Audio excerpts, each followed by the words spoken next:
Hey guys, welcome to Lala's Kitchenette.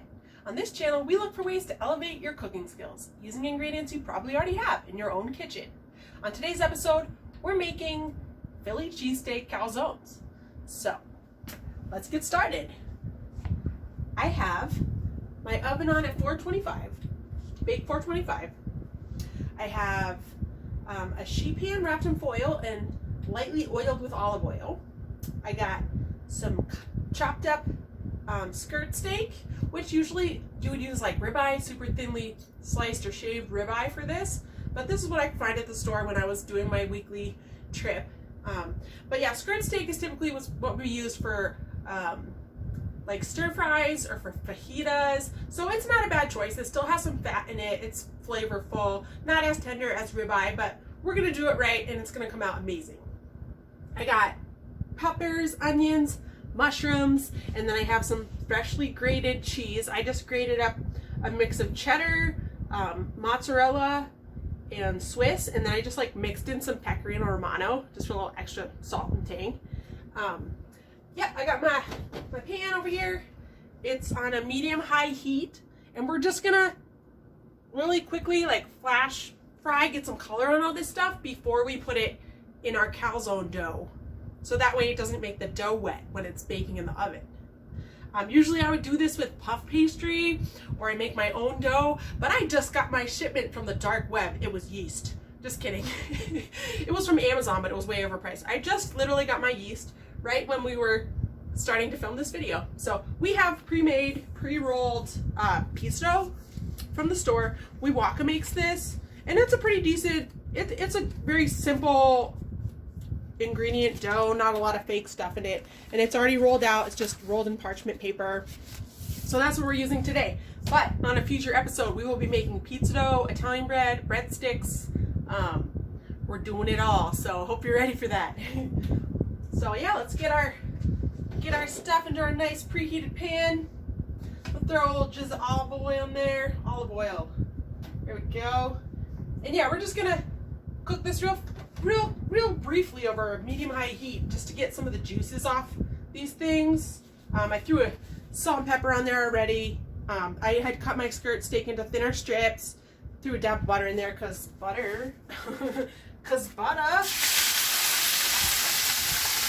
more butter is more better. So,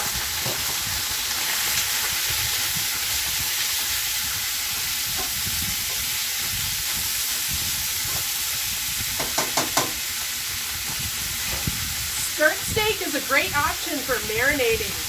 So make good stir fry and good fajitas. Like I said, I dry rubbed it with my own spices before I shredded it up.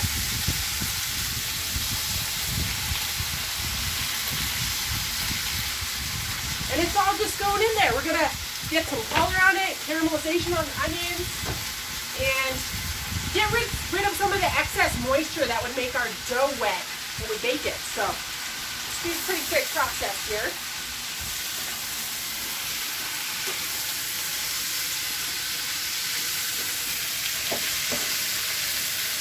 A lot of stuff in my pan. See how we just got like a whisper of color on it?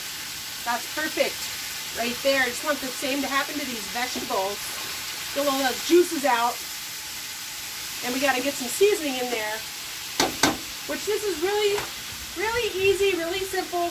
Salt and pepper, which I already salt and peppered the steak. Throw some cracked pepper on too.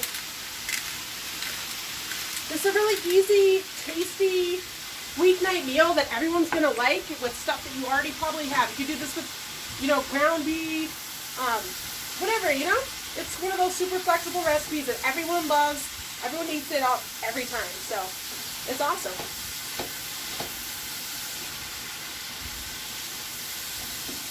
Sweet. I'm gonna let this chill out for just a minute, get a little color on our veg. Hopefully caramelizes onions a little bit.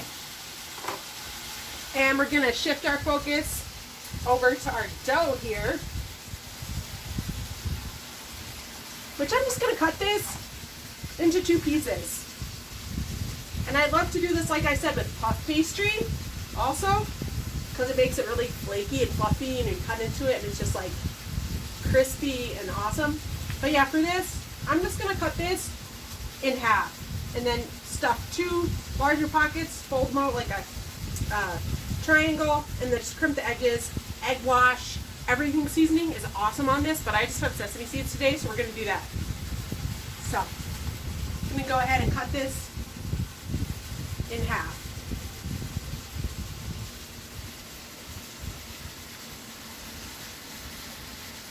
Perfect. Nice crisp edge there. That's what we like.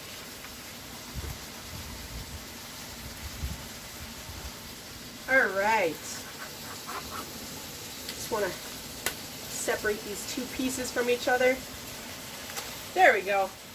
Make sure there's no, if you're using a pre-rolled dough like this, make sure there's no pieces of parchment paper shreds stuck in there. Don't want to be eating that. And yeah, I'm going to go ahead and pull this off the heat. We got color on our stuff. And I'm going to scoop it out of the juice, because that's what would like mess up our dough when it's cooking in the oven. So turn this off. And yeah, I'm just going to use my slotted spatula and I'm going to drain the juice into this bowl. And if you wanted to make, you know, like some sort of au jus or dipping sauce, that is so good with this. So my goal here is to get rid of most of the juice so that our dough doesn't get soggy in the oven. You could lose like a mushroom or pepper along the way. You go back with your friends, Pepper. Okay. But yeah, we got the bulk of the juices out of there. And see how I got a nice bit of color on this meat? And I got the juices out of the vegetables. That was the goal of our quick saute there. So, or quick sear. I'm going to grab a set of tongs. That way we pick it up out of the residual juice that's sort of in the bottom. So, it's all mixed and melded nicely together. I like to put some cheese down first because it kind of creates a barrier against the moisture. So, little cheese. And again, that was hand grated. I just grated this and mixed it up together. It's cheddar, mozzarella, Swiss, and pecorino powder. So pecorino cheese, like that. Then take a nice little scooperoo, get it on our dough. That one had a lot of meat and not as much vegetables, so I'm gonna add a little bit of veg to this. Okay. Who doesn't like a Philly cheesesteak? I would love to know. Let me know in the comments if you hate Phillies. What are the odds? Get a little bit of this in there. What I love to do is if I have leftover filling, put it in an omelet in the morning. It's an awesome breakfast. All the food groups, you know? Got your meat, your veg, get a little tortilla or something, you know, some eggs. I'm gonna call it quits right about there. I'm gonna pull it just a touch more. Just a touch. Do it right or do it twice, right? I used to work for a sous chef that said that all the time, and I never forgot. Never. Awesome guy. If you're watching, you know who you are. Alright, so then we're really gently just kind of peeling this off the parchment. If we were making our homemade dough, which we'll do in another video, you know, you just maybe have some cornmeal to dip the bottom of your surfaces in of your dough. But yeah, right about like that. Just cover the meat part and then we'll seal up the edges.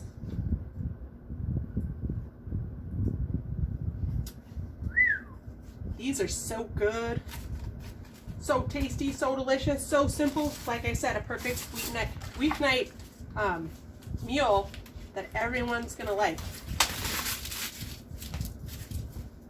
So, yep, got our parchment paper off. It's nice and stuffed in there. And I'm just gonna crimp the edges real quick. It's okay to kind of push your filling around to kind of flatten it out a little bit. It'll help the dough rise in the oven and puff and crisp. So, yeah. Yeah, just do a little bit of crimping of the edges.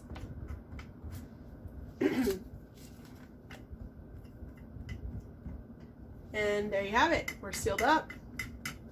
And transfer this. Sorry about that loud noise. I'm just going to transfer it to our oiled sheet pan over here. A little bit of olive oil. Just use a pastry brush to like brush it on there really lightly. All right. It's going to be awesome. Everybody loves it when I make this. Awesome.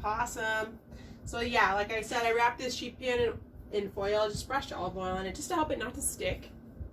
And I got some egg wash over here. A little brush some egg wash on there.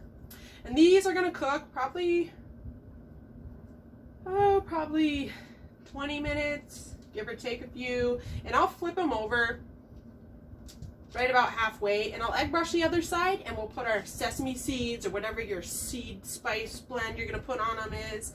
I like to crust these with everything seasoning. Like I said, I don't have that. I have plain sesame seeds though, which is really good, and it's super crunchy, and yeah, it's just awesome. You're gonna love it. So, Philly cheesesteak calzone number 2. Let some of that juice drip out. All right.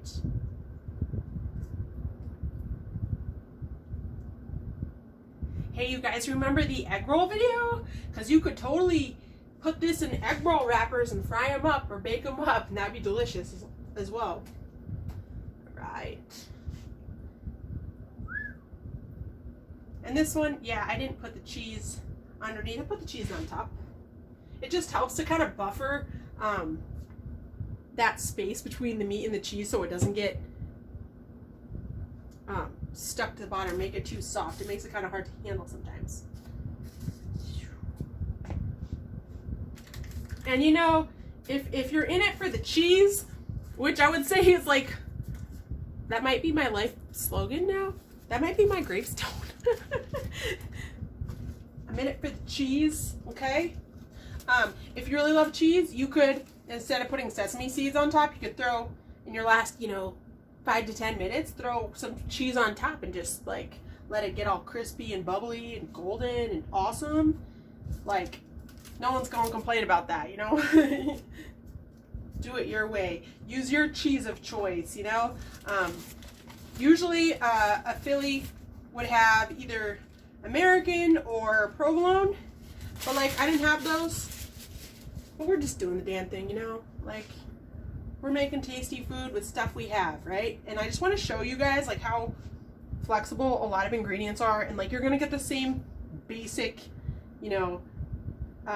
end product out of a lot of similar ingredients. So like use the cheese of your choice. It doesn't have to be like, what people say it should be. Somebody can be like, oh, that's not a Philly. That wasn't the right cheese. Let me know in the comments below if you think it's not a real Philly. I'm just having fun. Making a tasty dinner. I love cooking for my family and my friends, especially now that, as a chef, it's been hard being out of work and knowing what to do to like feel productive. Because, like I would work, 15-hour shifts, and now I have all this free time. And the first couple weeks of quarantine were kind of rough because all I wanted to do was like move fast, be fast, like rearrange furniture, clean. And then I like ran out of those projects, and I was like, hold up, like appreciate this time to not be stressed out 24/7 and like just kind of take everything in stride and, you know, recharge. So, but I'm super glad I get to share some of these experiences with you guys. And the recipes I've done on this channel are geared towards people that, you know, they haven't had to cook at home by themselves in a while probably, but now they're stuck doing so from the restaurants being closed. So, you know, in the future, if this, you know, if I keep doing this and it takes off, we'll be doing more technical recipes and we'll get into more of the classics, and it won't just be like the basic comfort foods, but I'm really trying to help like that margin of the population that just needs some help cooking at home for themselves and their family right now. So, and I'm having a blast doing it. So, all right, we got 2 stuffed Philly cheesesteak calzones. These are going into the oven at 425. So, like I said, we're gonna throw our egg wash on both.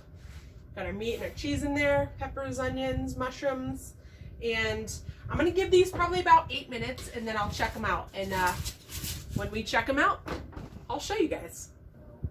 All right, so we baked our Philly cheesesteak calzones in a 425-degree oven for about 15-20 minutes. It was about 8+ minutes per side. I did flip them over halfway through to get the underside nice and golden. And then I flipped them back over just for like 2 minutes. I egg washed the tops again, crusted them with sesame seeds. And then once those sesame seeds were like nice and golden also, I pulled them out of the oven. So I just want to show you what these look like in the middle. And I saved our beef juice. Sesame seed shower, anyone? Check this out right here. So good. Like, we cooked off that excess moisture, so everything's like perfectly puffy and crispy. Works great with puff pastry as well. I saved our beef drippings, and I'm gonna make a little cheese sauce with the rest of our cheese. And you can reference our mac and cheese, our 5-cheese mac and cheese video, if you need to know how to make a roux or a cheese sauce. So, like I said, super easy, really delicious. Everyone loves it.